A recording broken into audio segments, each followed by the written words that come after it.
Il y avait 23 000 spectateurs autour de la pelouse du stade Marcel Saupin à Nantes lorsque les deux équipes de France et de Belgique sont venues se présenter. Les Français jouent en maillot foncé, les Belges en maillot blanc.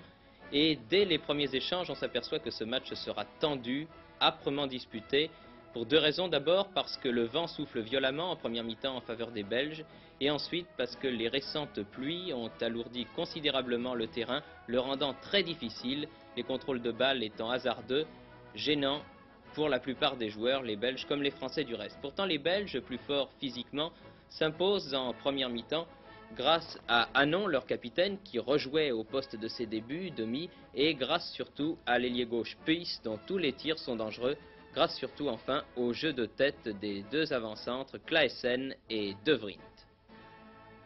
Les Belges dominent avec l'aide du vent, les contre-attaques françaises sont le plus souvent étouffées par les grands arrières centraux belges qui sont Stassart et Plaski.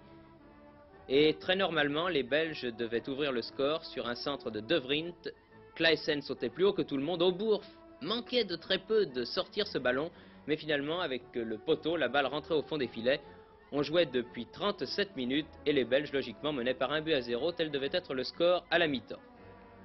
En deuxième mi-temps, changement de physionomie de la partie, les Français s'appuyant sur un vent toujours aussi violent allaient dominer et forcer le gardien de but de Bruges, Boone, qui remplaçait Nicolai, à effectuer de très bons arrêts, notamment sur des tirs de Michel, qui fut avec le Baeza, l'arrière gauche, le meilleur Français de cette rencontre, avec Herbin aussi en deuxième mi-temps.